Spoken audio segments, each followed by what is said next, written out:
Hey guys, tonight we begin with the absurdly stressful life of an Egyptian pharaoh. From marrying your sister to being responsible for the sunrise, to constantly checking your wine for poison.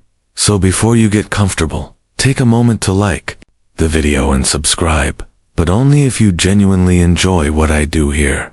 And let me know in the comments where you're tuning in from and what time it is for you.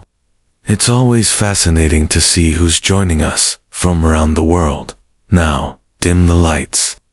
Maybe turn on a fan for that soft background hum, and let's ease into tonight's journey together. You've just been born into the most powerful job on earth, and you're already failing at it.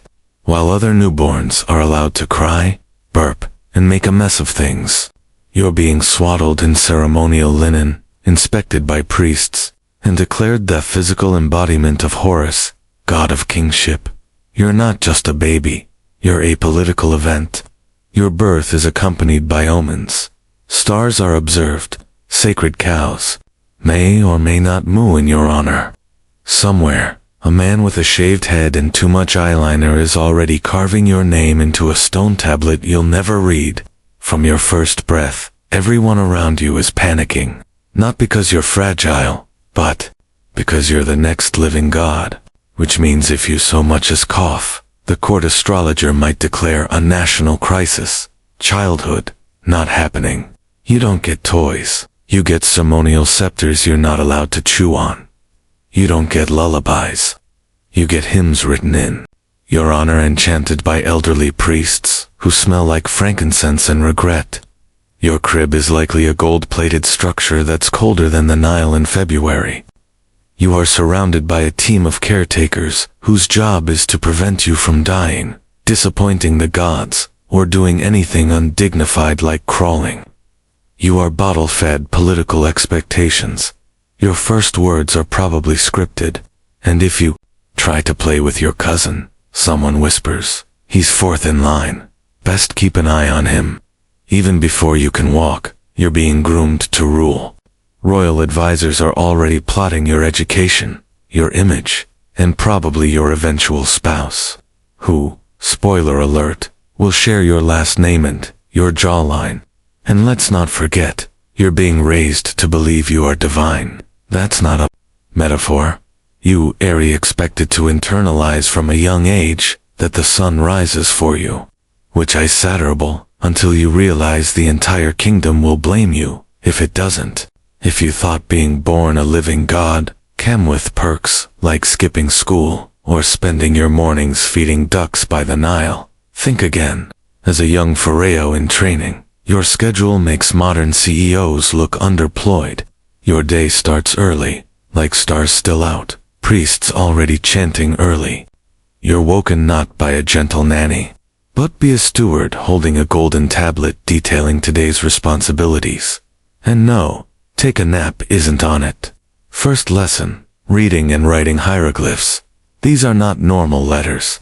They're tiny pictures of birds, eyes, and upside-down bread loaves that somehow form entire government policies. One wrong doodle, and you've accidentally sentenced someone to eternal torment. Then there's religious instruction. You're quizzed on the sacred names of the proper way to bless a cucumber, and how many times to blink during an offering. If you mess up, a priest frowns at you like you just sneezed on Ra himself. You also study math, not to do taxes, but to build monuments. You're taught geometry, not for fun, but because one day someone will ask you how to stack 2.3 million limestone blocks into a perfect triangle without accidentally inventing a leaning pyramid. Oh, and don't forget public speaking. You'll have to give speeches to crowds that think you control the weather. There's no winging it when your words might be interpreted as divine instruction. Say the wrong thing, and suddenly grain prices crash. Military strategy is next. You're 10. You've never even thrown a rock in anger, but now you're expected to know battlefield foremen's river crossing techniques, and how to casually mention Smite the Nubians in conversation. Philosophy, you didn't get that. Instead, you're taught how to maintain Mayat, the sacred cosmic balance, which sounds poetic, until you realize it means making sure crops grow, criminals don't rebel, and nobody insults the gods during flood season. All of this happens under the watchful eyes of tutors, who are equal parts teachers, informants, and walking anxiety attacks. By the end of the day, your head is full of symbols, schedules, sacred laws, and just enough political paranoia to keep you up at night. In most childhoods, your friends are the kids who share snacks, toys, and a mutual desire to avoid homework. But when you're the future pharaoh, your friends are more like potential enemies wrapped in linen tunics. Every child you interact with is a political variable. That cheerful boy who races you through the palace gardens. He's the high priest's son, the one who always wins at board games. Nephew of a general, and the girl you actually like talking to. Already betrothed to your cousin for dynastic stability. You're not surrounded by friends. You're surrounded by people with titles, bloodlines, and very nervous-looking parents. Everyone plays nice, but only because you were considered sacred and their careers depend on your favor. That's not that's networking. Even your tutors report back on your behavior. Did you show signs of independence? Excellent. And also threatening. Did you question the rituals? Not excellent and possibly heretical. Did you ask if Yorkison could stop staring at you during lunch? Alarming and definitely going in scroll. Privacy doesn't exist. You can't sneak away for fun because fun is suspicious. If you disappear for 10 minutes, someone alerts the palace guard. You're divine after all, and Thedavine must not wander off unattended like a common farmer's goat. And heaven help you if you show favoritism, Invidian child to place, and 3 others write angry letters in pictograms. Say something kind to a noble's daughter, and suddenly there's a rumor you've chosen your queen at age 9. So what do? You become guarded, polite, politically neutral. You master the art of laughing without meaning it, and complimenting tunics you secretly hate.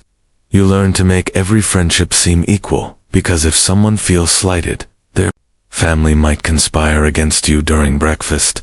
This is the royal version of no new friends, not because you don't want them, but because any one of them might grow up to be your assassin, your rival, or worse, your brother Dash-in-Dash-Law. By now, you're not just a prince. You are officially divine, not royal Thedavine, actual god on earth, divine. The priests confirm it. The scrolls say it, and the people bow like you personally invented sunlight. Which sounds impressive, until you realize nobody asked if you were ready for that kind of pressure. Every time you sneeze, someone declares it a message from the heavens. Every step you take is ritualized, and every mistake you make must be carefully explained in a way that doesn't imply the gods are clumsy or forgetful. But here's the kicker. While everyone calls you Horus on earth, you still stub your toe, still get pimples, and still get stomach aches from too many figs. Divine, maybe, but not immune to bad digestion. The contradiction is staggering. You're taught you're all-powerful, yet you can't leave the palace without 5 guards, 3 priests, and a chariot procession. You supposedly control the floods of the Nile, but if you trip over a cat, someone starts whispering about bad omens. You're also expected to maintain Mayat, the divine balance of the cosmos. It sounds poetic, until you realize it means you're personally blamed if there's a drought, a riot, or a mildly disappointing harvest. And of course, there are rituals, constant, exhausting rituals.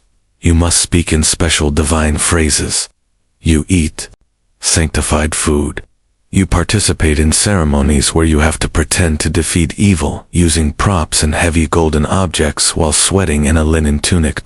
Privately, you might feel doubt, maybe even boredom, but you can't say that because saying, "I'm not sure I'm a god," is the fastest way to cause a theological meltdown or get replaced by a cousin who is sure. So you smile, you bless statues, you wave from balconies, and you quietly wonder how many gods before you also secretly hated this job. Because here's the truth. Being a god wasn't liberating. It was a full-time performance with eternal consequences. You were expected to be perfect, mystical, and celestial. Even on Daishuan, all you really wanted was to eat a pomegranate in peace. And no one warns you that the higher they place you, the lonelier it gets at the top of Mount Divine Expectation. So puberty has arrived. Your voice cracks. Your body's changing. And just when things couldn't get more awkward, your advisors slide in with a scroll and a smile, announcing, it's time to choose a wife. Preferably, your sister. Yes, your sister. In the noble tradition of keeping the bloodline pure, a term that, here, means genetically risky, you're now expected to marry a close relative. Your aunt, your half-sister, your cousin. All perfectly acceptable options, according to dynastic politics and zero genetic counselors. Romance, irrelevant. Personal preference, not part of the ceremony. This is about optics. You're divine, she's divine, and nothing screams divine legitimacy like holding hands at your wedding with someone who also share our wet nurse. Meanwhile, the palace is buzzing. Court officials are debating which relative is the least related, like it's a riddle from the gods. The priests are thrilled. The bloodline stays heavenly. The servants are placing bets. You're just trying to pretend this is normal. But it gets better because it's not just about marriage. It's about heirs. Fast. You're barely past your first chin hair, and already there's pressure to produce a mini pharaoh to keep the line going. No pressure, kid. Just all of Egypt counting on your awkward teenage hormones. And while all this is happening, you're expected to remain calm, composed, and ceremonial, because you're not just a husband. You're a symbol of order, fertility, and divine cosmic power. Especially during ritual Schwer, you're paraded with your new bride, who, to remind you again, may also be your niece. In private, you might feel disgust, confusion, or just the overwhelming need to flee into the desert and scream into a sand dune. But expressing that would make you look unstable. So instead, you nod, you smile, you attend the banquet. You marry your sister, and you convince yourself that it's for the good of the realm. Because what's a little inbreeding when the fate of Egypt depends on you producing a suitably godlike heir, who may or may not have 3 elbows. This is royal puberty, sponsored by genetics, politics, and denial. And the only thing more twisted than the familitry is pretending it's all completely divine. You've finally been crowned pharaoh, time to enjoy the glory, right? Not quite. First, they glue a fake beard to your chin with beeswax and strap a cobra to your forehead. Congratulations, you now look like a very anxious statue with back pain. Let's talk about the crown. It's not a niche lightweight royal accessory. It's a solid, often dual-layered headpiece, made of leather, linen, and sometimes actual metal. You're wearing symbolism, heavy, sweaty symbolism, and you have to stand for hours while wearing it in the sun while priests chant things in your ear about the universe, depending on your posture. The double crown is the real star here. It combines the red crown of Lower Egypt with the white crown of Upper Egypt, signifying that you relieve everything, which is beautiful in theory and terrible for your neck. It feels like balancing 2 helmets and a house plant on your skull. Then come the ceremonial outfits.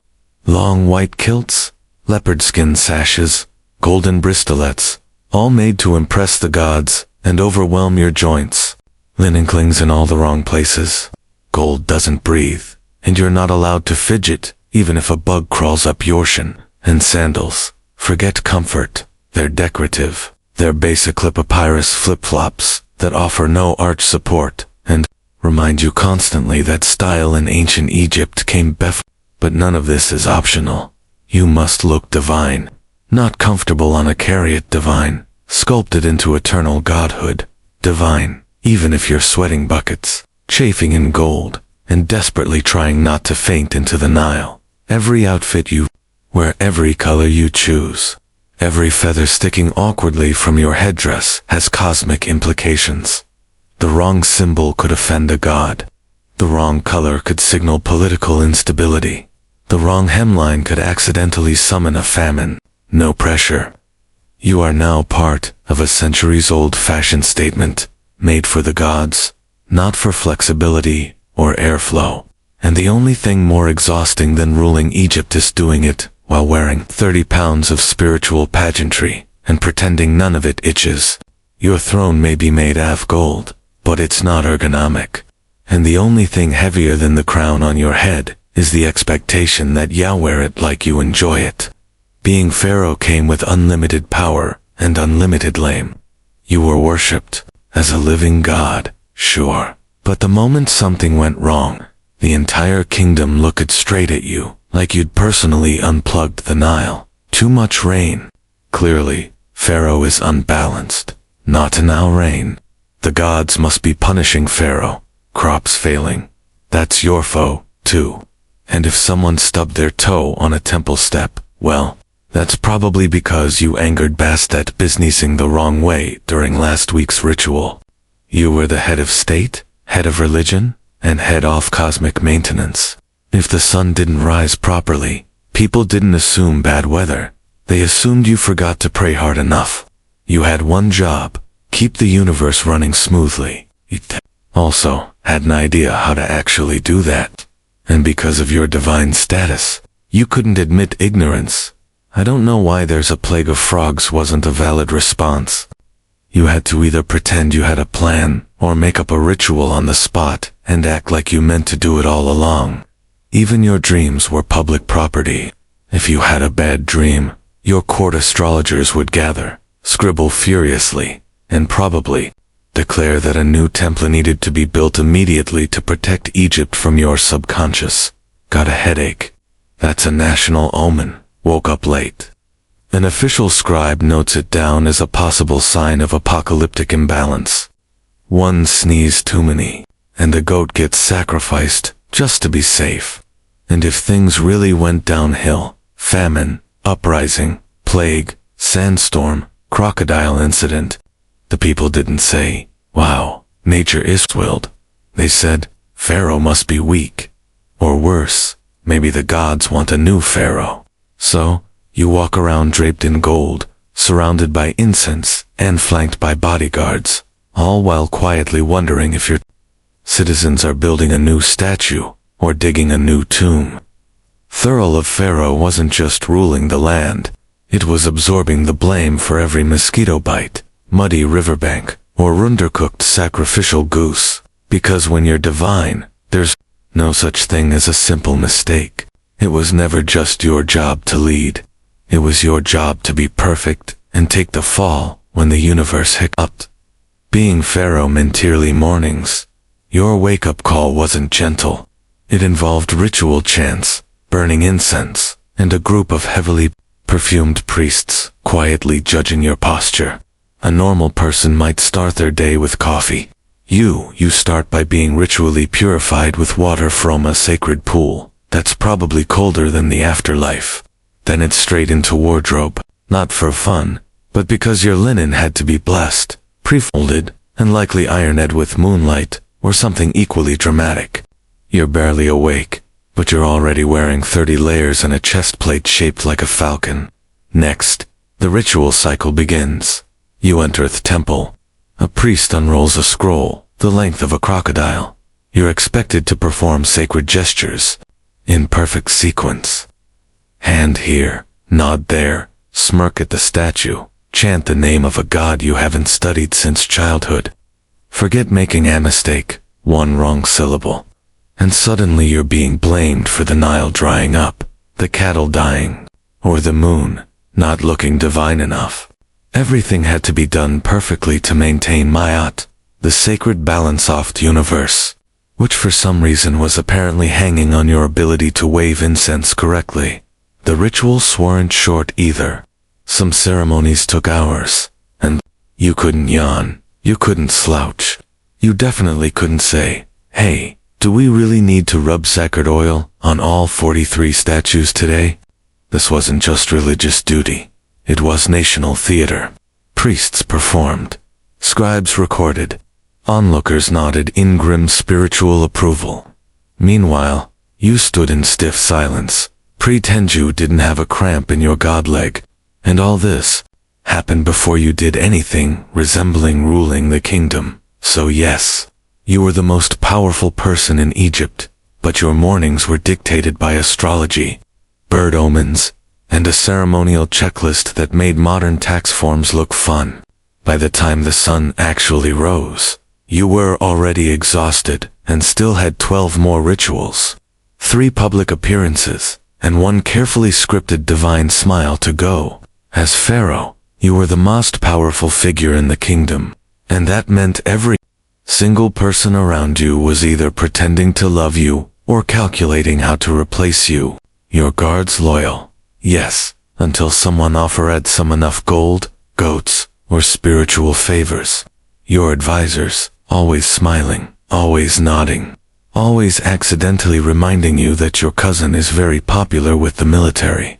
Even your cupbearer was suspiciously enthusiastic about bringing you drinks, like he wanted you to notice how not poisoned they were.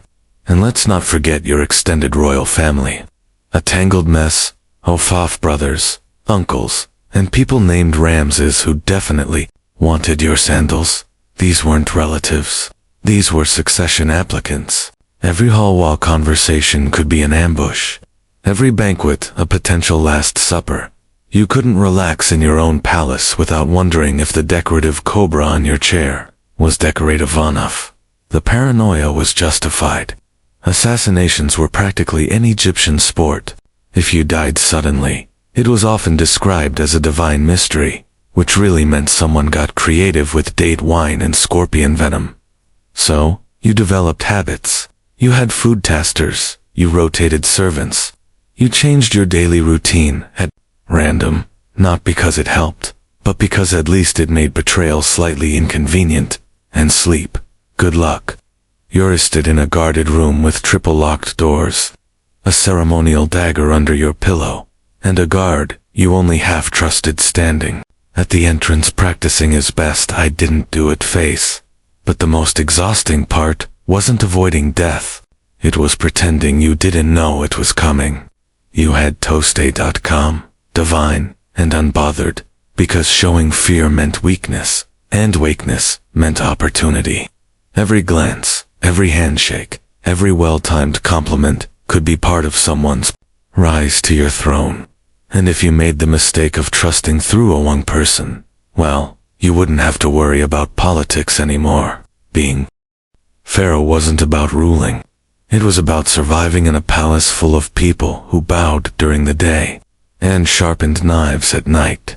As pharaoh, you were expected to be many things: divine, wise, unshakably composed, and incredibly photogenic in 40 heat, while wearing a gold chest plate and a smile that didn't suggest imminent collapse. Egyptian public life was built around ceremony. Long, elaborate processions through streets packed with people who loved you, feared you, or just came for the free bread. You stood in chariots waving like a deity on parade, while secretly wondering if passing out was considered a bad omen. The outfits didn't help.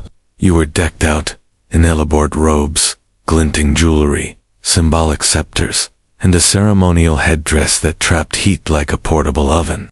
Your linen stuck to places linen should never touch, and your sandals squished, like they were stuffed with soggy papyrus. You'd stand through hours of rituals, blessing sacred cows, cutting ceremonial ribbons with a gold knife, naturally, and accepting offerings you didn't want from nobles you didn't trust. You smiled, nodded, and occasionally muted, "May the gods bless you," while quietly dying inside. The sun, it didn't care. You were a god. It beat down like a divine judgment. Your makeup ran, your incense choked you, and yet every eye in their crowd was watching, expecting to see perfection, not heat stroke in a leopard skin sash. And if you did falter, if you looked tired or annoyed, or gods forbid, slightly human, the rumors would start. Pharaoh is displeased. Pharaoh is weak. The heavens are shaking. You miss one ceremonial goose blessing, and suddenly people are whispering about drought. Even the festivals, which sound like fun, were just more work. You had to attend banquets where you couldn't eat, dances where you couldn't move, and religious plays where you played yourself and still didn't get a speaking part. It wasn't celebration, it was theater, and you were the main actor every single time. At the end of the day, you limped back to the palace, drenched in sweat and divinity, wondering how many more statues you had to bless before the gods finally granted you a nap. Being pharaoh in public meant constantly pretend you were having a spiritually profound time while slowly roasting like a ceremonial duck on display. On the surface, you were Pharaoh, Horus on earth, Lord of the two lands, divine ruler of all things Nile adjacent. But behind that glittering facade stood an even more powerful force, the priests. You see, the temples weren't just for praying. They were banks, farms, schools, libraries, tax offices, and in all likelihood, the ancient Egyptian equivalent of data centers. The priesthood controlled grain, land, gold, public opinion, and metaphysical guilt, which meant that while you wore it crown, they held the ledgers. Every temple was a kingdom within your kingdom, and its high priest was its CEO. These weren't harmless old men humming hymns. They were political tactians in robes, fluent in astrology, bookkeeping, and subtle blackmail.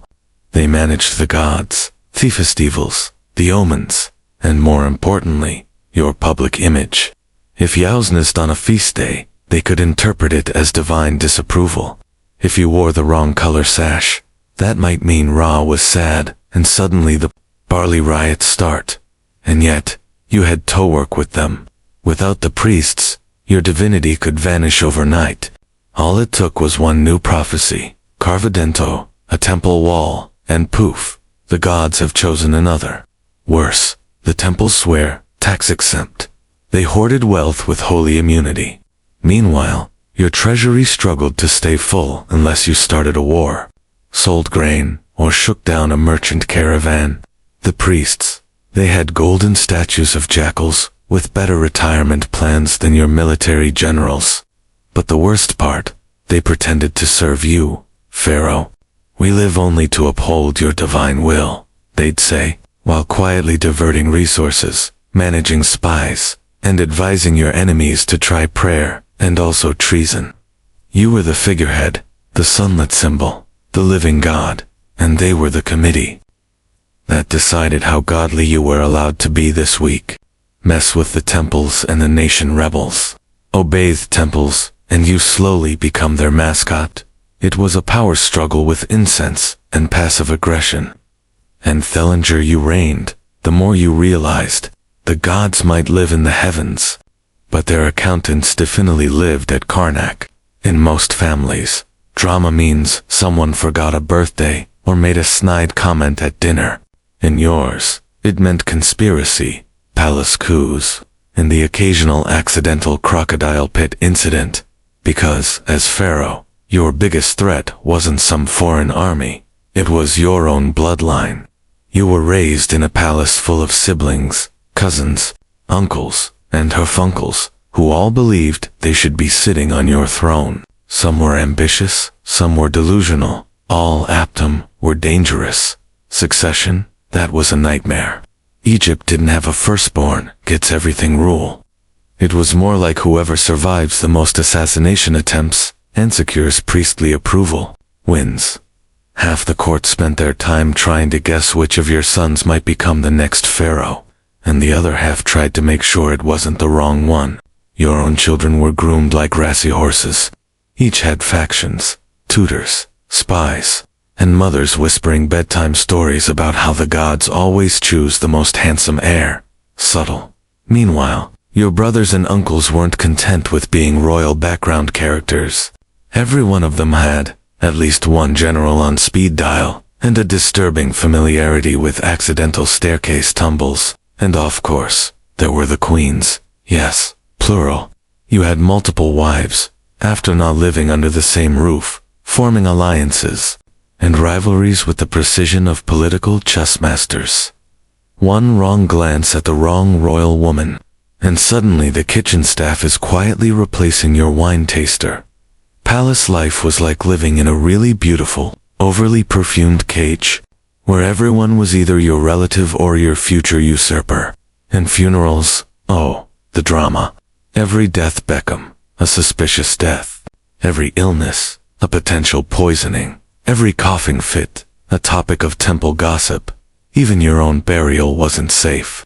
Tombs were looted, names were erased, and your own loyal son might finish your pyramid, and then immediately start carving over your legacy, because he wanted a big... Being pharaoh meant that the people who knew you best were also the people who most wanted you. Removed, politely, permanently. It was a royal forest full of snakes. So after a life of rituals, paranoia, heat stroke, and family backstabbing, you'd finally die. You'd think you'd earned a break. But no, in Egypt, being dead didn't mean being done. It just meant you were about to become a full-time spiritual symbol and a part-time horror movie prop. The embalming process begins immediately. Your internal organs are removed, weighed, and politely stuffed into canopic jars, each one guarded by a funereal animal-headed deity, like a post-mortem Pac-Man team that your brain pulled out through your nose with a hook. Not because it's useless, but because tradition says so. Then you're stuffed with resin-soaked linens and matron salts until you resemble Isaac Raisin in a very fancy bandage. Your body becomes a political relic wrapped tighter than your palace.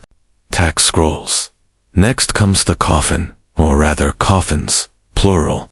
Your stuffy dinto, a series of increasingly ornate wooden boxers, like some kind of divine nesting doll, each covered in gold leaf inscriptions and protective spells, in case you encounter rude ghosts on your way to the afterlife.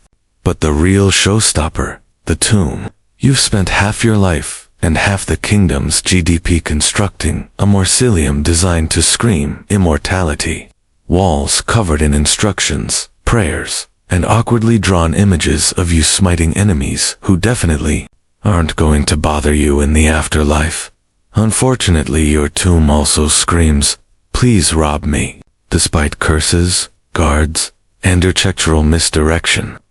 Most pharaohs' tombs were looted within decades, sometimes hours, of being sealed. So, while your priests were chanting prayers over your eternal spirit, local criminals were sprinting off with your gold-plated footrest. But the worst part, if your name is forgotten, if your tomb is defaced, or if your mummified body ends up in a museum gift shop 3,000 years later, you didn't get to enjoy the afterlife at all. That's right. One bureaucratic overts, and you're stuck haunting some poor archaeologist forever. You might have been king in life, but in death, you're museum bait, political currency, or a cautionary tale, Carvadento limestone. And just think, you haven't even reached the judgment hall yet. For someone marketed as a divine being, you sure spent a lot of time in mortal danger.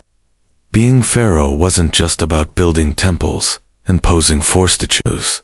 No, it also meant leading armies personally, as in grab your war chariot, strap on a bronze sword, and go smite some foreigners before breakfast. Your generals made the plans. The scribes wrote the propaganda, but you had to show up and pretend you weren't, because divine authority only worked if people saw you physically leading that charge, even if you had absolutely no idea how to hold a spear without looking like you were trying to pick up laundry, and forget hiding in a tent like some medieval king. You were expected to ride at the front of the formation, waving a ceremonial axe and shouting your divine catchphrase, usually something like, "The gods will crush you," while silently hoping the enemy didn't have better archers this year. Even if the battle went well, you couldn't win quietly. You had to return home with prisoners, loot, and enough severed hands to impress the temple accountants, all of which would be paraded through the streets while you smiled and tried to look both humble and terrifying. Lose the battle though, that's a problem, big one, because pharaohs don't lose. If you got injured, humiliated, or gods forbid, ran away, The priests might interpret it as divine displeasure, or worse, an excuse to replace you with someone who hasn't been cursed by defeat. So now you're stuck in a cycle. Raise taxes to fund a war, fight the war to protect your image, then build a monument to exaggerate the war in case people noticed you nearly died. It's expensive, exhausting, and extremely bad for your blood pressure. And here's the kicker. Even if you didn't want to fight, you often had Nicoise generals demanded it. Advisors insisted. The gods sent a dream. Or maybe the priests just ran out of things to do and decided it was smiting season again. You weren't just pharaoh. You were the marketing department for national military ambition. And if you didn't win, you'd better hope they bury you fast, because history isn't kind to divine. War heroes who come home without trophies, after all the rituals, warfare, backstabbing siblings, and linen-wrapped paranoia, you'd think history would at least give you a standing ovation. But no, the final insult of being pharaoh was this: your legacy was entirely out of your hands. You could commission the grandest temple, carve your name on every obelisk, and bury yourself beneath a mountain of gold. But all it took was one jealous successor with a chisel and poof, you never existed. Name erased, statues defaced, achievements reassigned. Oh, your great-nephew, who ruled for 6 minutes and declared himself son of the sun, and also super cool. Erasing names wasn't just pettiness, it was spiritual murder. In ancient Egypt, if no one spoke your name, your soul couldn't reach the afterlife, which means you weren't just forgotten. You were trapped in cosmic limbo, because your great-grandson wanted your pyramid budget. And even if they didn't erase you, they might just rewrite you. Suddenly, your disastrous battle becomes a glorious victory. Your mild-mannered personality upgraded to unquestionably heroic. That embarrassing crocodile incident, omitted entirely. Future generations treated your legacy like a group project they didn't read the notes for. You were remembered not as who you were, but as what made the next guy look better. And for some pharaohs, the real humiliation came thousands of years later when their carefully guarded tombs were discovered by archaeologists who immediately cracked them open, put their mummies under fluorescent lighting, and shipped their fingernails to museums. That gold sarcophagus you spent your life preparing, it's now a display case for elementary field trips. Your royal toenail clippings are tagged, cataloged, and possibly available in the gift shop as keychains. You ruled empires. You were a god. And now you're a skeleton in a climate-controlled box. While tourists mispronounce your name and wonder if your curses are still active. So yes, you were the living embodiment of divine order, the chosen of Ra, the Lord of the Two Lands, and your greatest reward being slightly misrepresented by a travel blogger 3,000 years later. Harold Zigerson entered the world in the year 1015, screaming, we assume, into a kingdom already on fire.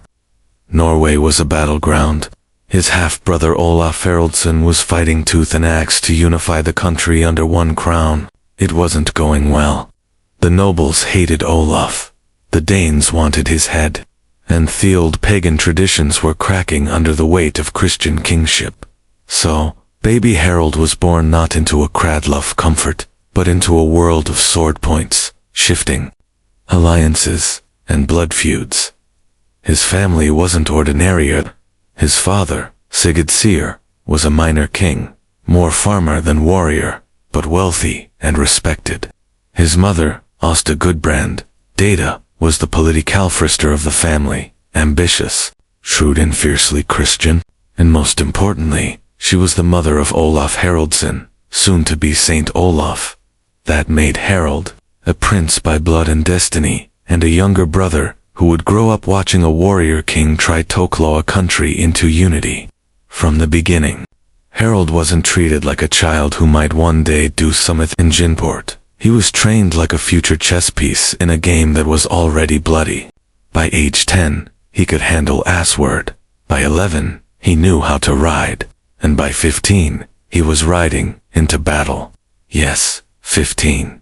That was the year Olaf lost his throne to Danish invaders and returned from exile in 1030 to reclaim it.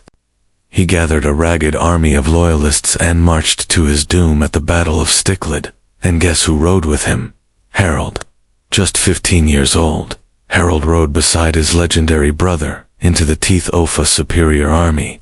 No war paint, no glorious armor, just a teenager in chainmail with too much idealism and not enough fear. The battle was a disaster. Olaf was killed. Harold, wounded and probably in shock, was forced to flee into the mountains with the scraps of the army. And from that moment on, Harold would never be a child again. He will be a fugitive, a survivor, and a man shaped by defeat. The Viking prince had entered the stage, not in glory, but in blood and retreat. This was not the end of Harold's story. It was just the prologue.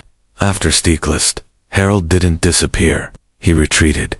Wounded and grieving, he fled eastward, crossing the snowy spine of Scandinavia into the wide rivers and dark forests of Kievan. To most Norwegians, that meant exile. But to Harold, it was a second chance. At that time, Kievan was a rising powerhouse, Slavic, Norse, Byzantine-influenced and ruled by Yaroslav the Wise. Lucky for Harold, Yaroslav had a soft spot for well-connected Viking royalty. Even luckier, Yaroslav's court was already crawling with Norse mercenaries. Harold fit right in, but this wasn't some cushy guest spot in a royal palace. Harold signed up to fight, and fight-headed, against raiders, steppe nomads, rebellious princes. Harold earned his scars and his silver. He impressed Yaroslav so much that he was given command of troops barely a year after Eving. He also may have fallen in love with one of Yaroslav's daughters, but we'll get back to that. The young Viking's reputation grew. He was tall, fierce, and clever with tactics. While most warriors charged headlong into battle, Harold flanked, feinted, and waited for his moment to strike.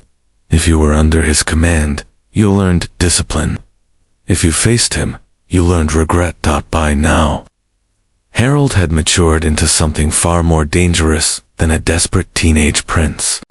He was an operator, a warlord in exile, with no throne, no homeland, and no master. But Russ's wasn't where Harold planned to end his days. It was a forge shaping the iron.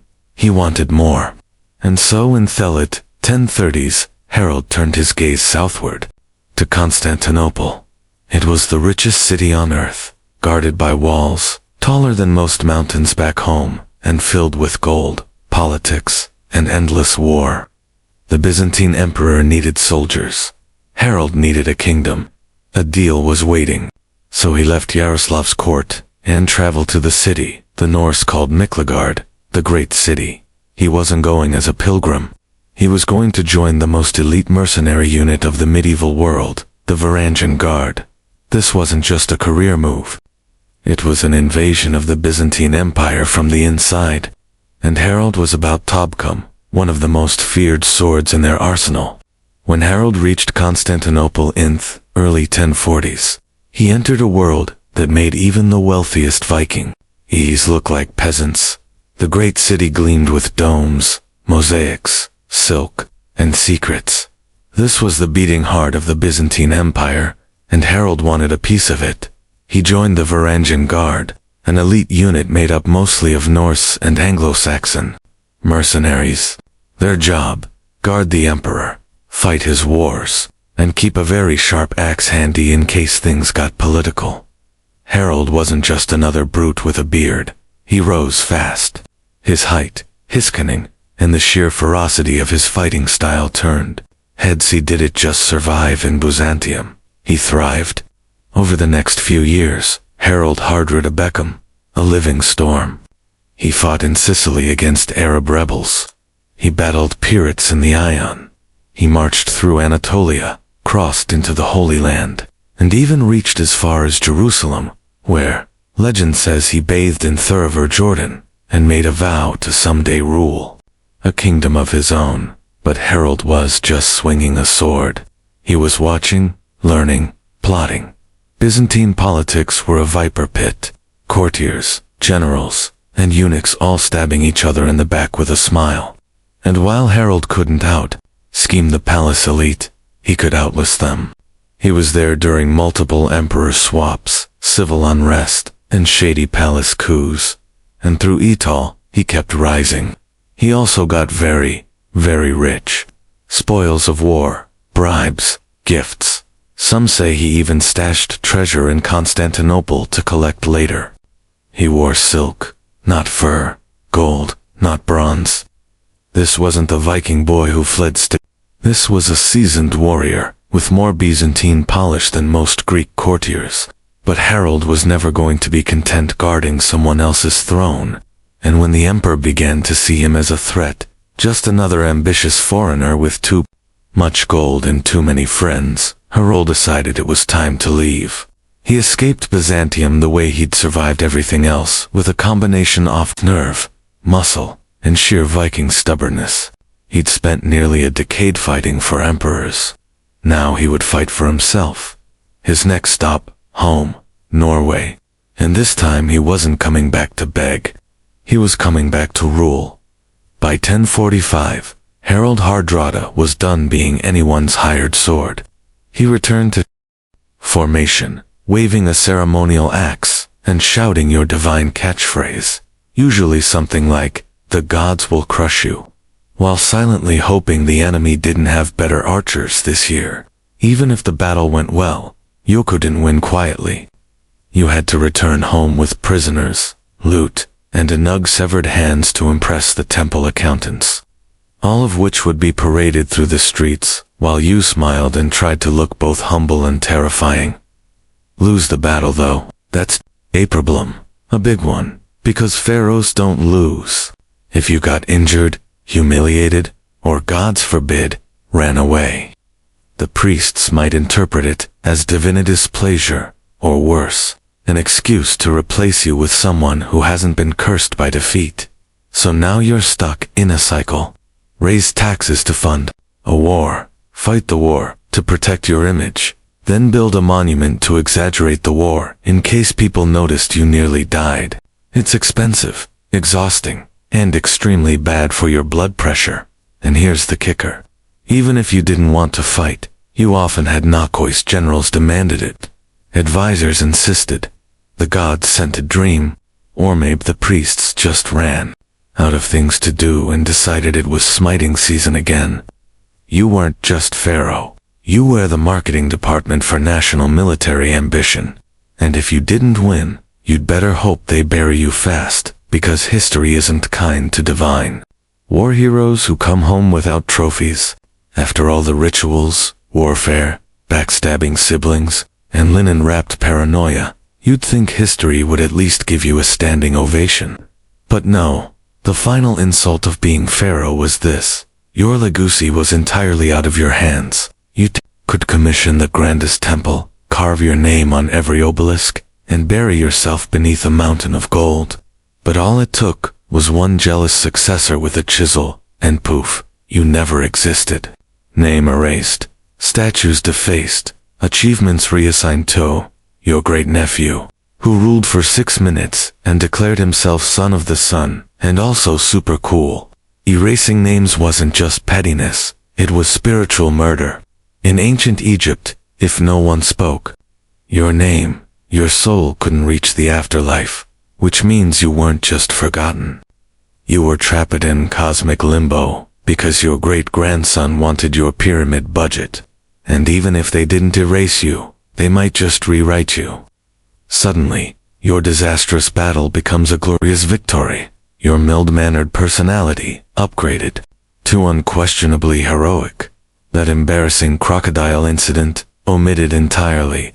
Future generations treated your legacy like a group project. They didn't read the notes for you were remembered, not as who you were, but as what made the next guy look better. And for some pharaohs, the real humiliation came thousands of years later, when their carefully guarded tombs were discovered by archaeologists, who immediately cracked them open, put their mummies under fluorescent lighting, and shipped their fingernails to museums. That gold sarcophagus you spent your life preparing, it's now a display case for elementary field trips. Your royal toenail clippings are tagged, catalogued, and possibly available in the gift shop as keychains. You ruled empires. You were a god, and now you're a skeleton in a climate-controlled box, while tourists may pronounce your name and wonder if your curses are still active. So yes, you were the living embodiment of divine order, the chosen of Ra, the lord of the two lands, and your greatest reward bait, slightly misrepresented by a travel blogger 3,000 years later. Harold Sigurdsson entered the world in the year 1015, screaming, we assume, into a kingdom already on fire. Norway was a battleground. His half-brother Olaf Haraldsson was fighting tooth and axe to unify the country under one crown. It wasn't going well. The nobles hated Olaf, the Danes wanted his head, and the old pagan traditions were cracking under the weight of Christian kingship.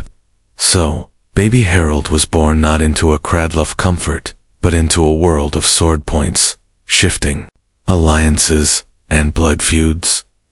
His family wasn't ordinary either. His father, Sigurdsson, was a minor king, more farmer than warrior, but wealthy and respected. His mother, Åsta Gudbrand, Data, was the politicalfrister of the family, ambitious, shrewd, and fiercely Christian. And most importantly, she was the mother of Olaf Haraldsson, soon to be Saint Olaf. That made Harold a prince by blood and destiny, and a younger brother who would grow up watching a warrior king try to clothe a country into unity. From the beginning, Harold wasn't treated like a child who might one day do something minbort. He was trained like a future chess piece in a game that was already bloody. By age 10, he could handle a sword. By 11, he knew how to ride. And by 15, he was riding into battle. Yes, 15. That was the year Olaf lost his throne to Danish invaders and returned from exile in 1030 to reclaim it. He gathered a ragged army of loyalists and marched to his doom at the Battle of Stiklad. And guess who rode with him? Harold. Just 15 years old, Harold rode beside his legendary brother into the teeth of a superior army. No war paint, no glorious armor, just a teenager in chainmail, with too much idealism and not enough fear. The battle was a disaster. Olaf was killed. Harold, wounded and probably in shock, was forced to flee into the mountains with the scraps of the army. And from that moment on, Harold would never be a child again. Hugh would be a fugitive, a survivor, and a man shaped by defeat. The Viking prince had entered the stage, not in glory, but in blood and retreat. This was not the end of Harold's story. It was just the prologue. After Stiklad, Harold didn't disappear. He retreated. Wounded and grieving, he fled westward, crossing the snowy spine of Scandinavia into the wide rivers and dark forests of Kievan. To most Norwegians, that meant exile. But to Harold, it was a second chance. At that time, Kievan was a rising powerhouse, Slavic, Norse, Byzantine-influenced and ruled by Yaroslav the Wise. Lucky for Harold, Yaroslav had a soft spot for well-connected Viking royalty. Even luckier, Yaroslav's court was already crawling with Norse mercenaries. Harold fit right in, but this wasn't some cushy guest spot in a royal palace. Harold signed up to fight, and fight headed against raiders, steppe nomads, rebellious princes. Harold earned his scars and his silver. He impressed Yaroslav so much that he was given command of troops barely a year after Erevan. He also may have fallen in love with one of Yaroslav's daughters, but we'll get back to that.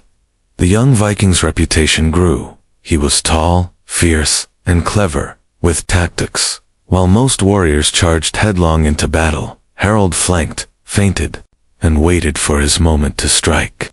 If you were under his command, you learned discipline. If you faced him, you learned regret. By now, Harold had matured into something far more dangerous than a desperate teenage prince. He was an operator, a warlord in exile, with no throne, no homeland, and no master. But Russ's wasn't where Harold planned to end his days. It was a forge shaping the iron. He wanted more. And so in the late 1030s, Harold turned his gaze southward, to Constantinople. It was the richest city on earth, guarded by walls taller than most mountains back home and filled with gold, politics, and endless war. The Byzantine emperor needed soldiers. Harold needed a kingdom. A deal was waiting. So he left Yaroslav's court and traveled to the city the Norse called Miklagard, the Great City. He wasn't going as a pilgrim. He was going to join the most elite mercenary unit of the medieval world, the Varangian Guard. This wasn't just a career move. It was an invasion of the Byzantine Empire from the inside. And Harold was about to become one of the most feared swords in their arsenal. When Harold reached Constantinople in the early 1040s, he entered a world that made even the wealthiest Viking look like peasants. The great city gleamed with domes, mosaics, silk, and secrets. This was the beating heart of the Byzantine Empire, and Harold wanted a piece of it. He joined the Varangian Guard, an elite unit made up mostly of Norse and Anglo-Saxon mercenaries. Their job, guard the emperor, fight his wars, and keep a very sharp axe handy in case things got political. Harold wasn't just another brute with a beard. He rose fast. His height, his cunning, and the sheer ferocity of his fighting style turned heads. He didn't just survive in Byzantium, he thrived. Over the next few years, Harold Hardrada Beckham, a living storm. He fought in Sicily against Arab rebels. He battled pirates in the Ion. He marched through Anatolia, crossed into the Holy Land, and even reached as far as Jerusalem, where, legend says, he bathed in the River Jordan and made a vow to someday rule a kingdom of his own. But Harold was just swinging a sword. He was watching, learning, plotting. Byzantine politics were a viper pit. Courtiers, generals, and eunuchs, all stabbing each other in the back with a smile. And while Harold couldn't scheme the palace elite, he could outlast them. He was there during multiple emperor swaps, civil unrest, and shady palace coups. And through it all, he kept rising. He also got very, very rich. Spoils of war, bribes, gifts. Some say he even stashed treasure in Constantinople to collect later. He wore silk, not fur, gold, not bronze. This wasn't the Viking boy who fled This was a seasoned warrior, with more Byzantine polish than most Greek courtiers. But Harold was never going to be content guarding someone else's throne, and when the emperor began to see him as a threat, just another ambitious foreigner with too much gold and too many friends, Harold decided it was time to leave. He escaped Byzantium the way he'd survived everything else, with a combination of nerve, muscle, and sheer Viking stubbornness. He'd spent nearly a decade fighting for emperors. Now, he would fight for himself. His next stop, home, Norway. And this time he wasn't coming back to beg. He was coming back to rule. By 1045, Harold Hardrada was done being anyone's hired sword. He returned, to have paved the way for William to do just that. The chaos Harold brought north weakened the kingdom just enough to crack open the door. Meanwhile, back in Norway, the news hit like a cold wave. The once invincible Harold, Haruf Rus, scourge of Byzantium, ruler of a proud kingdom, was gone. His son Olaf Kira took the throne. But Olaf wasn't his father. He was a quieter ruler, more interested in peace than plunder. Under his reign, Norway stabilized. The old Viking fire cooled into politics, trade, and Christianity. The long ships were still there, but they stopped being weapons and became tools of commerce. No more berserkers charging monasteries. No more gods demanding blood on the beaches. No more kings with their eyes fixed west, dreaming of silver and conquest. The sagas would still be sung, but the men who inspired them were now ghosts. Harold's life was the Viking world's last great epic, from snowy Norway to the golden domes of Constantinople, from steppe skirmishes to English meadows. He embodied everything the Viking Age stood for: bravery, ambition, ruthlessness, and above all, motion. But after Stamford Bridge, that motion stopped, and the Norse world turned its gaze inward. The Viking Age had ended. The medieval world had begun. Harald Hardrada's death may have marked the end of the Viking Age, but his legacy was too large to be buried with him. Even centuries later, his story echoes through sagas, ballads, and history books like a battle horn across a fjord. He wasn't just a king. He was a symbol of a dying age, of Viking ambition at its wildest, and of what happens when a man refuses to fade quietly into history. Historians argue over how to define Harald. Was he a conqueror, a poet, a cold-blooded killer? The truth, as always, lies somewhere in the middle. He wrote verse, but also ordered raids that reduced villages to ash. He built churches in Norway, but also left fields soaked with blood from Sicily to Stamford Bridge. He was both brute and bard, builder and destroyer. But what no one questions is his greatness. No other Viking traveled as far, fought in as many wars, or accumulated as much wealth and renown as Harald. He served emperors, defied kings, and bent whole armies to his will. While most Norse leaders faded into legend with a few sagas and a can, Harald carved his memento 3 empires. His poetry survives. His name echoes in the Heimringler and the Anglo-Saxon Chronicle, and his exploits still challenge modern filmmakers, writers, and scholars to figure out how one man could pack 3 lifetimes into 50 years. Even the name Hard, meaning hard ruler, speaks volumes. It wasn't an insult. It was a warning. Harald didn't bend. He ruled ash fought, with fire in his blood and a blade in his hand. After his death, Norway changed. Olaf Kira, his son, ushered in peace and prosperity. Trade blossomed. The sword was sheathed, and the Viking era turned into memory. But Harald remained larger than life. In Norway, he became a national icon. In Iceland, a saga subject. In England, a cautionary tale. And in Byzantium, a ghost of the North who once stood guard over emperors. He was the last Viking king, and he died as he lived with Asword in his hand, chasing a crown. When the long ship stopped sailing, and the mead halls quieted, the world turned. But Harald Hardrada had already made sure it would remember his name. To the Vikings, a ship wasn't just wood, nails, and sailcloth. It was identity, legacy, and destiny. It was how you traded, how you raided, how you traveled, and how you passed on.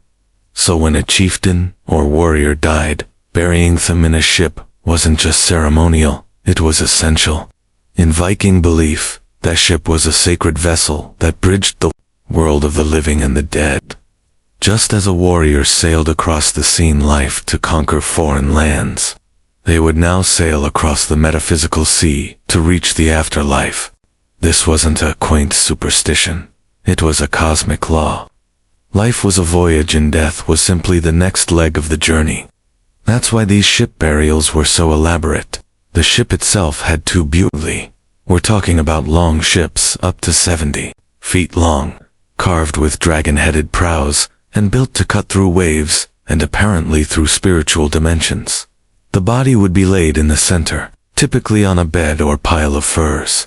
Around it, the mourners would begin to toffle the ship, not with tears, but with gear, weapons, of course, a sword, axe, shield, and spear, because even the dead needed to be ready for battle in the afterlife. But also tools, clothing, jewelry, and occasionally more morbid cargo, slaves, horses, and even hawks sacrificed to serve the master in death, as they had in life.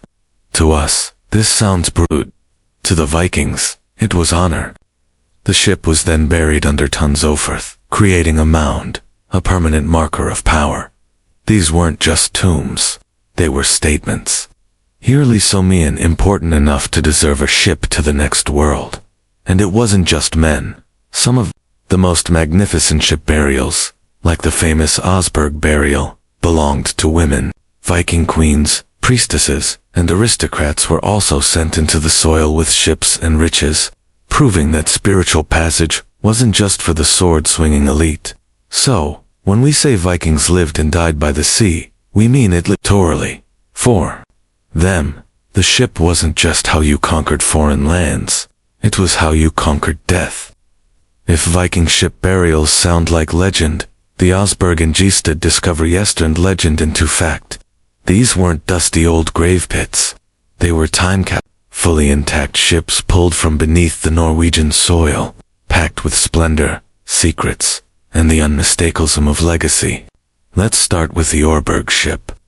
Unearthed in 1904, when farmers started digging near a burial mound in southeastern Norway. They didn't expect to hit a 70 trillion long dragon ship, but there it was, immaculately preserved under the clay, almost untouched by time. The prow rose in a graceful serpentine curve, its surface covered in intricate carvings. The craftsmanship was staggering. This wasn't a warship, it was ceremonial, a royal hearse for someone exceptional. But here's the twist. The Osberg burial held two women, one older, likely noble or royal, the other younger, possibly a servant or a high priestess. The older woman may have been a queen or a powerful Volver, a Viking seeress. Her body was draped in silk and wool surrounded by carved sledges, chests, buckets, animal remains, and even a cart with wheels as ornate as cathedral windows. Two sacrificed oxmen lay at the prow. This wasn't a quiet funeral. It was a cosmic launch party. Then, there's the Gestad ship discovered in 1880 and far more battle-ready. Sleek, fast, and armed for war. Inside was the skeleton of a man in his 40s, likely a chieftain or warrior king. His identity remains a mystery, but he was buried with shields lined the sides of the ship, and beside him were beds, weapons, gaming pieces, and the remains of 12 horses, 6 dogs, and even 2 peacocks. Yes, peacocks. These ship graves reveal more than wealth. They reveal beliefs. The Osberg burial spoke of ritual and female power. The Gokstad ship hinted at prestige, conquest, and global trade. Together they show how the Vikings tied death to travel. How the next world wasn't a place you waited for, but a destination you sailed to. These were ordinary graves. These were declarations, echoes of power, floating temples buried in the earth. And they were just the beginning. A Viking funeral wasn't just a somber goodbye. It was a spectacle, a powerful theatrical rite of passage, designed to launch the dead into the next world, and make sure the living never forgot their name. And ship burials, they were the main event. It all began with the body. The deceased wasn't just placed on a pile of wood, like an afterthought. Their body was washed, dressed in fine garments, silky if available, embroidered wool, if not, and often, adorned with jewelry or symbols of status. In some cases, they were even posed as if peacefully asleep, cradling weapons, or seated upright in a ceremonial posture. Then came rituals, and this is where things got a little blood-stained. Accounts like the one by Arab traveler Ben Fadlan give chilling insight into Viking funeral rites, especially among the Rus, a Norse group in Eastern Europe. In one account, when a chieftain died, a slave girl volunteered, or was selected to join him in death. Over days, she was treated like royalty, washed, dressed, paraded. Then at the funeral, she was sacrificed, strangled, and stabbed in a grisly ceremony involving chants, drums, and alcohol-fueled ecstasy. Animals weren't spared, either. Horses were slaughtered to carry the soul. Dogs, hawks, and even cows were offered as companions or guardians. In rare cases, boats were surrounded by ringed stone circles, believed to symbolize the boundary between worlds. As for the ship, it wasn't always buried intact. Sometimes it was burned, set ablaze, and pushed out to sea in a flaming farewell that lit the night sky. Other times, it was placed in a dugout pit and covered in stones or earth to form a burial. mound. The choice depended on status, location, and sometimes sheer practicality. Burning a long ship wasn't cheap. These funerals weren't just religious, they were political. A massive burial was a public show of power. This was no ordinary man, the message went. This was someone whose death shook earth and whose journey to the gods deserves thunder. The ship burials were violent, beautiful, and deeply spiritual. They weren't sending the dead away. They were launching them like stars into eternity. Thanks to Hollywood, most people picture a Viking funeral the same way. A blazing long ship drifting out to sea, flames the sky while stoic warriors watch from the shore. It's cinematic, it's dramatic, it's also mostly fiction. So, what's the truth? The reality is that ship burials, not burnings, were far more common in the archaeological record. Burial mounds like Osberg, Geisted and Thun show long ships carefully placed in the ground, loaded with grave goods, and covered with soiler stones. These weren't one-size-fits-all either. Some ship graves were massive and extravagant. Others were simple and modest. But the key was preservation. The ship wasn't destroyed, it was transformed into a tomb. So where does burning come from? That fiery farewell comes mainly from literary sources like the Icelandic sagas and foreign eyewitness accounts. For example, Arab diplomat Ibn Fudlan describes a Russ's funeral where a chieftain's ship was set on fire with the body and sacrificial victims inside. But even that example is complicated. It might not have been a full ship, but rather a symbolic structure shaped like cone. It's possible that ship burnings did happen, especially in regions where burial wasn't feasible, or where fire held symbolic weight. A cremation at sea would make sense if burial land was limited, or if the person was meant to join the gods in dramatic fashion. But from an archaeological standpoint, burned ship remains are extremely rare. In truth, the idea of a burning ship may have been as important as the act itself. Fire was sacred to the Norse. It purified. It transformed. A flaming ship wasn't just spectacle. It was a spiritual engine, sending the soul through smoke to the gods above. But burial had advantages. It preserved legacy. It left a physical monument, something the living could return to. A mound was a marker, a memory in earth, and that mattered in a society where honor, lineage, and saga were everything. So, which was real? Both. But buried ships left the bones of history behind. The flaming ones, they left only legend and smoke. Forget the stereotype of Viking women waiting at home, weaving by the hearth. In death, just like in life, Norse women could command awe, fear, and ceremony. And nowhere is that clearer than in the ship burials of Viking-age women, especially those that rivaled in Sukyun their male counterparts. The Oseberg burial remains the most striking example. Unearthed in 1904, it housed not one but two women, one older, one younger. Lie to rest in one of the most lavish Viking ships ever found. The ship itself was a masterpiece. Sweeping curves, carved dragon heads, and planks fit for a king. But this wasn't a warrior's grave. It was a queen's, or possibly a vulva. A vulva was a seeress, a sorceress, a prophetess who walked the line between worlds, and the grave goods in Oseberg wands, staffs, and mystical animal remains hint at ritual and magic. If the main figure was indeed a vulva, then the burial honored not just political power, but spiritual authority. In Norse society, that could be just as influential as swordsmanship.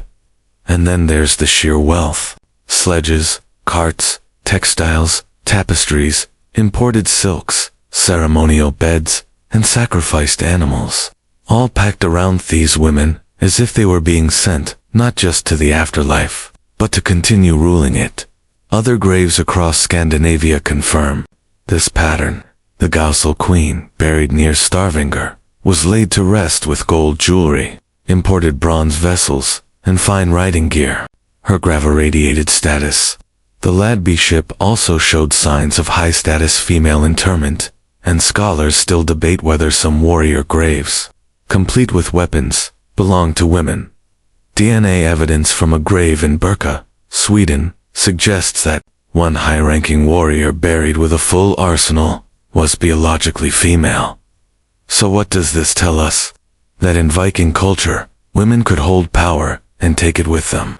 Whether aristocrats, queens, priestesses, or shield maidens, they weren't excluded from the ship burials. They were centered in them. They didn't just accompany kings in death. Sometimes they were the kings. When a Viking was buried in a ship, they didn't go alone. They were sent off with grave goods, a curated collection of the objects they might need, want, or deserve in the afterlife. But this wasn't just about swords and silver. These ships were packed like time capsules, giving us a strange and fascinating window into Viking life and Viking death. First, the weapons. Almost every burial includes them. Swords with decorated hilts, spears, shields, and battle axes. But these weren't just backups for ghost fighting in Valhalla. They were a statement. A sword showed that the dead had power, status, and honor. In some cases, the blades were deliberately bent or broken, not out of disrespect, but to kill the weapon, and let it follow its master to the afterlife. But weapons weren't the only tools packed for the voyage. There were everyday items too. Combs, cooking pots, whetstones, even board games. These burials didn't assume the afterlife was an endless battlefield. The dead might still need to groom themselves, prepare meals, or pass the time with a quick game of Nefertifel while waiting for Ragnarok. It was a full-service departure. Then there were the animals. Lots of animals. In the Gokstead burial Loni, archaeologists found the remains of 12 horses, 8 dogs, and 2 peacocks. Yes, peacocks. Horses were a meant to carry the soul. Dogs were loyal companions, and peacocks, possibly a status symbol, or maybe just an extravagant touch by someone who didn't want to be upstaged in death. The most unsettling grave goods were people. Slaves, servants, or companions were sometimes sacrificed and placed in the ship to accompany the dead. Whether they went willingly or not is up for debate. But their presence speaks volumes about Viking beliefs in duty beyond death. Everything in a ship burial was chosen deliberately. It told a story. This person was a warrior. This person loved fine clothing. This one had wealth. The tone had power. Grave goods weren't junk. They were a final biography written in gold, iron, and bone. And once packed, sealed, and buried, the ship became a floating home beneath the earth. While the image of a Viking ship burial often conjures up the fjords of Norway, these elaboratory practices weren't confined to a single region, from icy Scandinavia to the river valleys of Eastern Europe.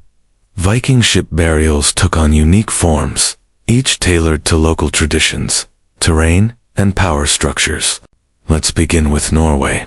Theomland, of the most famous ship burials like Osberg and Gisted.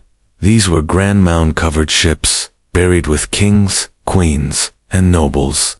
Norway's rugged landscape offered excellent preservation conditions, allowing wooden ships and grave goods to survive for centuries. The focus here was on monumentality, large burial mounds and ships carved with mythic imagery. It was less about the dead and more about displaying their status to the living. In Sweden, ship burials took on a slightly different flavor. At sites like Vendel and Valgador, ships weren't always buried whole. Sometimes just the shape of the ship was outlined with stones, like a skeletal frame on the landscape. These stone ship settings were often used in cremation. Burials with the ashes placed in urns or scattered within the stone enclosure.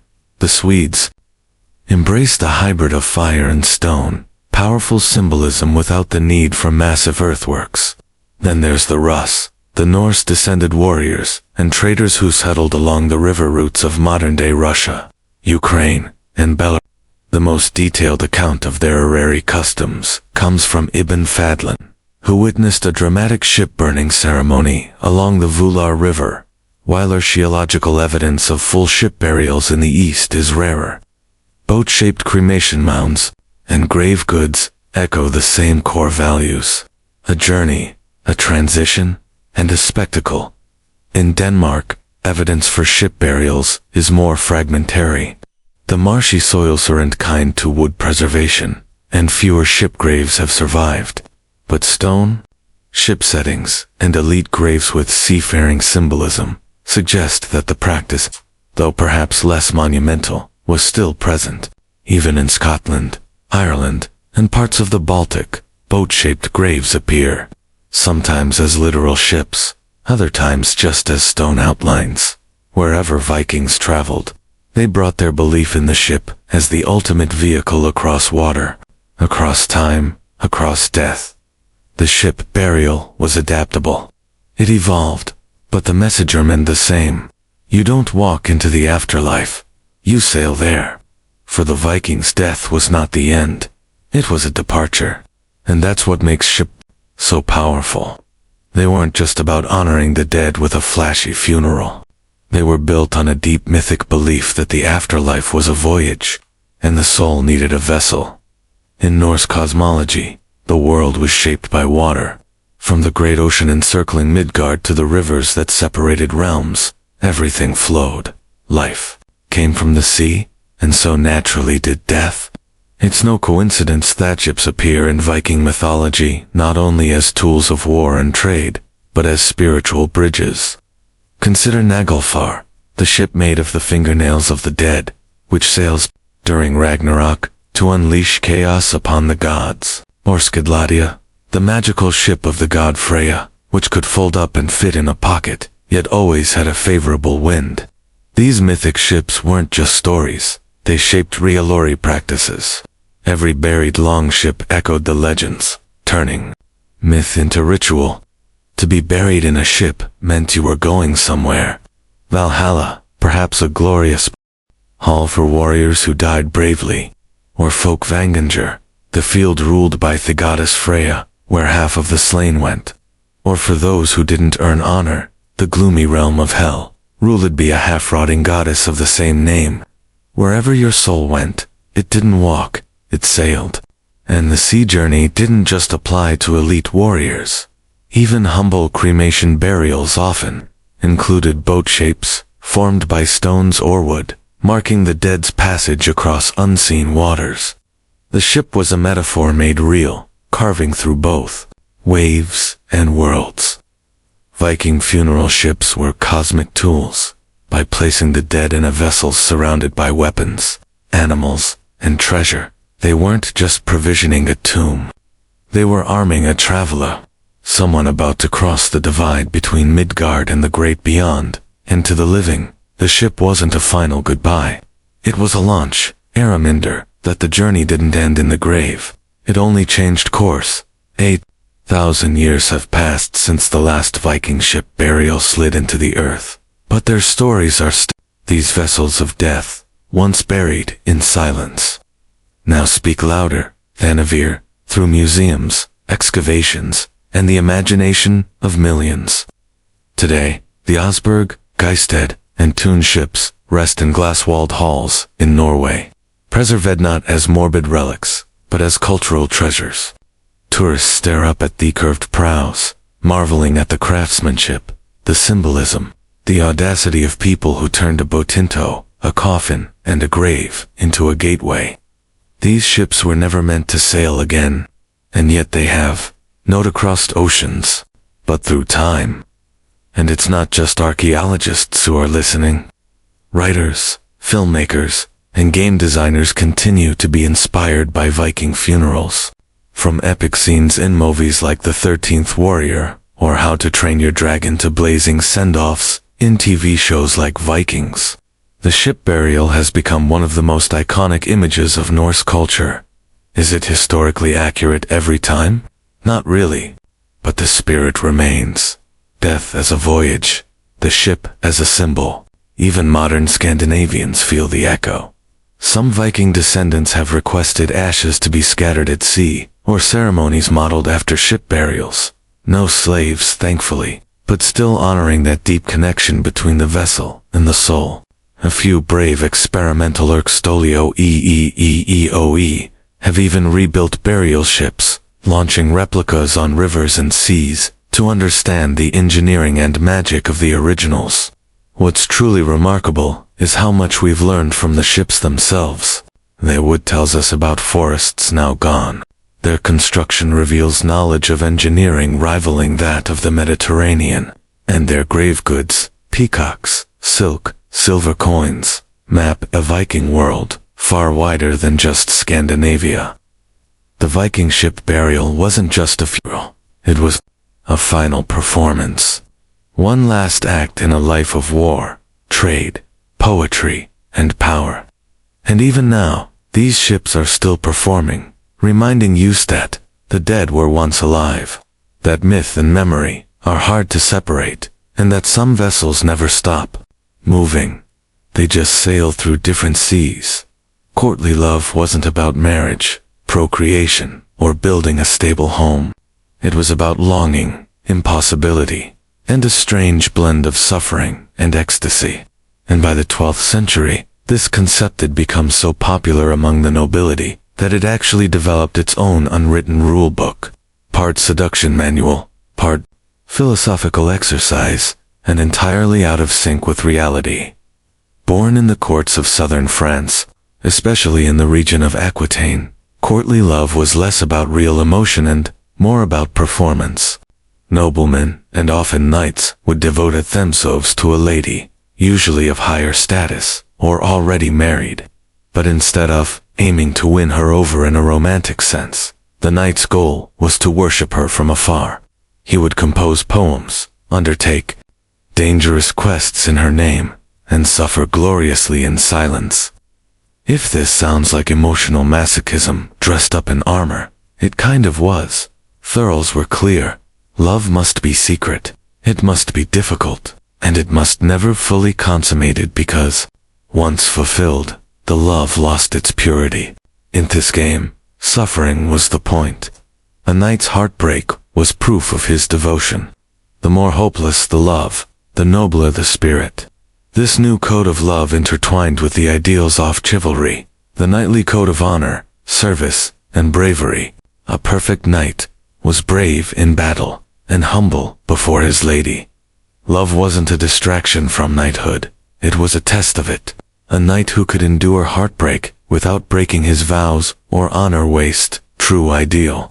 And yet courtly love was deeply hypocritical. While the knight composed flowery verses about his lady's golden hair and impossible grace, her marriage to a powerful nobleman continued, undisturbed. And while the ideals emphasized restraint and virtue, history is littered with affairs, scandals, and even duels sparked by these supposedly platonic obsessions. Still, the idea caught fire. Poets, treaters, and minstrels made careers crafting tales of knights who bled for love, ladies who wept for honor, and the eternal ache of desire unfulfilled. Real or not, the fantasy of courtly love shaped how medieval Europe thought about passion, power, and gender. Love had become more than an emotion. It had become a code. Before Shakespeare or sonnets, there were treaters, wandering poet-musicians, who turned unrequited love into an art form, one lute note, and heartbreak stanza at a time. These were not peasants singing about ale and harvests. They were after themselves, well-educated, multilingual, and well aware of how dangerous and addictive it was to sing about another man's wife. The Trotter movement began in Occitanian, what is now southern France, during the late 11th and early 12th centuries. These performers composed songs in Occitan, a Romance language, and their subject was nearly always the same: unattainable love. A knight hopelessly enamored with a noble lady, a lady trapped in marriage, but were ripped from afar. It was all beautifully orchestrated misery. Troubadour songs weren't performed in smoky taverns, but in the great halls of castles. The audience, lords and ladies who saw their own secret desires mirrored in the verses. A good troubadour could make a duchess blush with a single metaphor. A great one could start a scandal that lasted for generations. These poets developed a refined vocabulary of longing, fine amour, or refined love. It wasn't about lust, but about admiration, humility, and internal agony. Love, in their view, was supersetto hurt. The lady was always placed on a pedestal near divine and untouchable. The man, often a knight or poet, would express his worth through service, suffering, and soul-bearing lyricism. Some of the most famous tweeters were actual historical figures. Garudel, who claimed to have fallen in love with a woman he'd never met. Bonner de Ventadin, who turned heartbreak into hit songs. And Eleanor of Aquitaine, a patron of the arts, who likely inspired many of these tales, and perhaps lived them too. Tweeters didn't just invent medieval love songs. They invented the idea that expressing love through art was noble, even holy. Their influence spread across Europe, giving rise to similar traditions in Italy with the Dolce Stil Novo, Germany with the Masoners, and eventually England. What they started was bigger than music. It was a cultural obsession that would define how love was written, sung, and mythologized for centuries. They didn't just perform for the court. They taught the court how to love. In the world of courtly love, the woman was everything: muse, judge, goddess, untouchable prize. She sat on a metaphorical and symmetrical pedestal, worshipped by knights, and praised in verse. But this glorification wasn't exactly empowering. It was flattering, yes, but also confining, idealized, and often impossible to live up to. The lady of courtly romance was typically noble, married, and out of reach. And that was the point. The more unattainable she was, the more pure the love seemed. Her beauty was described in impossibilipedic terms. Skin like ivory, eyes like stars, hair like woven gold. But these women weren't described as real individuals. They were more like living symbols meant to inspire devotion and suffering in equal measure. For men, this idealization offered a noble excuse for emotional vulnerability. A knight could weep, sigh, or write poetry without being seen as weak, because his love for this lady was considered sacred. For women, however, it was a trap. They were expected to inspire love without ever acting on it. They had to maintain their grace, dignity, and virtue at all times, while being watched, desired, and sometimes stalked by persistent suitors armed with ballads. Occasionally, the lady held real power in these dynamics.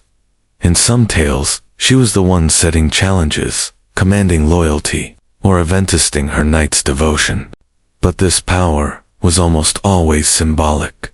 In reality, most noble women had limited freedom, often married off for alliances and status before they were 15, and yet, courtly love gave them something rare in the Middle Ages: visibility. In a world dominated by men's voices, courtly love placed women at the center of the narrative. They became the subject of songs, the reason for quests, and the heart of medieval romantic imagination. Some women played the game well. Historical figures like Eleanor of Aquitaine and her daughter Meritachenpang weren't just muses. They were patrons of this culture. Encouraging poets and commissioning love literature at it reflected their ideals and sometimes their politics. But even at its best, courtly love wasn't about partnership. It was about distance, elevation, and longing. Felody was adored, but rarely known. She was a fantasy with a crown, and fantasies don't get to speak.